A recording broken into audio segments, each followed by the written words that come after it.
मुग्धा और उसकी सास के बीच पूरा समय सास के किसी न किसी काम को लेकर मतभेद चलते ही रहते हैं।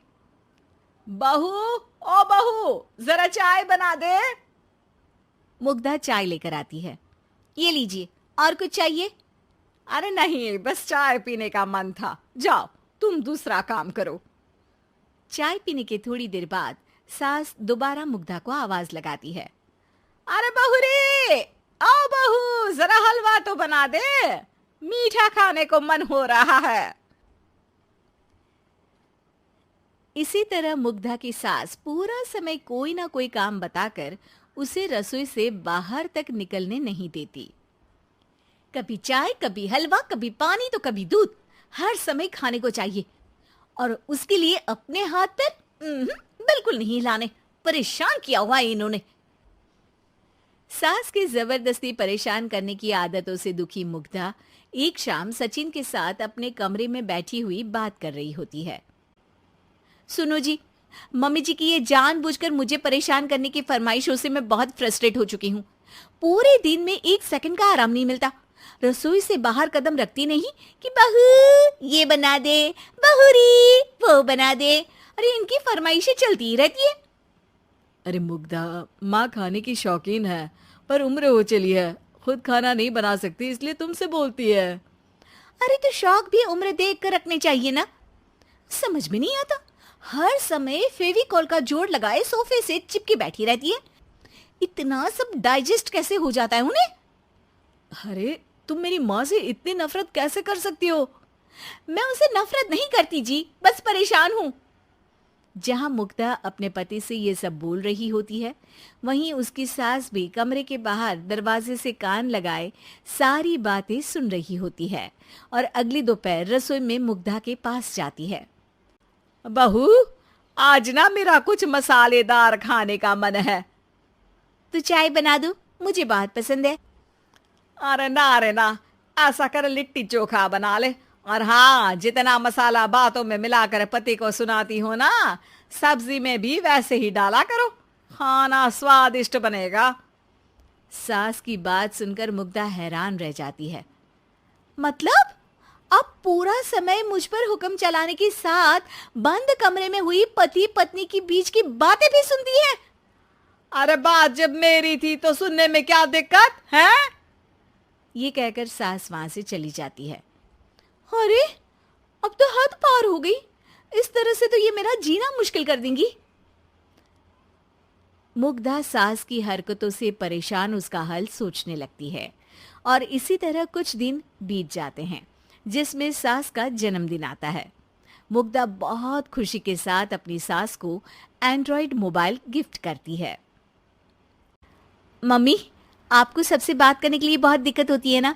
कभी सचिन तो कभी मुझे बोलना पड़ता है, पर इस मोबाइल से आपको कोई दिक्कत नहीं होगी। एक जगह बैठे बैठे बहुत कुछ कर सकती हैं अब आप। मोबाइल देख सासू माँ खुश हो जाती है, पर उसे इस्तेमाल करना तो आता नहीं, इसलिए साइड में रख देती है। जिसे देख मुग्धा घर का सारा काम छोड़ मोबाइल सेट कर सास को इस्तेमाल करना सिखाने लगती है, जिसके बाद अब सास पूरा समय मोबाइल में ही लगी रहती है। हाय, जब से मम्मी को मोबाइल मिला है मेरी लाइफ में कितनी शांति आई है। अच्छा है, इसी तरह बिजी रहे तो मैं भी सुकून की जिंदगी जी पाऊंगी। अब मुग्धा जब मन करे काम करना, जैसा चाहे वैसा खाना बनाकर खाना, पूरा समय रिलैक्स और खुश रहने लगती है। क्या बात है, आजकल तुम बहुत चहक रही हो। अरे मम्मी जी से छुटकारा जो मिला है, अब ना फरमाइशें ना छुप छुप कर बातें सुनना। अच्छा, तो मोबाइल गिफ्ट करने की ये स्कीम थी। इसी तरह दिन बीतते हैं और अब मोबाइल पर लगी सास फरमाइशों की जगह सवालों के लिए बहू को आवाजें लगाना शुरू कर देती है। अरे बहू सुन तो, देख जरा किसी का फोन क्यों नहीं मिल रहा? रिचार्ज खत्म हो गया है, पर अभी 4 दिन पहले ही तो मैंने किया था। इतनी जल्दी कैसे खत्म हो गया? अरे मैंने कल तेरी कनाडा वाली मौसी सास से 3 घंटे बात की थी ना। क्या? इतना महंगा तो मोबाइल भी नहीं आया जितना महंगा इसका रिचार्ज पड़ रहा है। इसके बाद तो जैसे मुग्धा के दिन के 24 घंटे में से 20 घंटे सास के पास उनके मोबाइल रिलेटेड प्रॉब्लम सॉल्व करने की ड्यूटी ही बन जाती है। अरे मुग्धा, ये मोबाइल में अचानक तेरी मौसी सास की शक्ल क्यों दिखने लगी? और ये तो हिल भी रही है। मम्मी, ये गूगल डुओ का वीडियो कॉल है। इसमें आप बात करने के साथ एक दूसरे की शक्ल भी देख सकती हो। अच्छा, ये तूने मुझे पहले क्यों नहीं बताया? अब बताने के लिए पहले नहीं बताया। इसी बीच सचिन भी वहां आ जाता है और सास अपनी वीडियो कॉल में बिजी हो जाती है। क्यों, सास बहू में क्या गपशप चल रही है? इसे गपशप नहीं, दिमाग का दही होना बोलते हैं।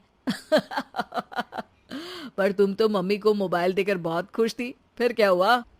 हाँ, उसका सुकून भी कुछ ही दिन मिला। अब घर के टंटे खत्म हुए तो मोबाइल की टिंग टिंग शुरू हो गई। देखो भाई, कुछ पाने के लिए कुछ खोना तो पड़ता है।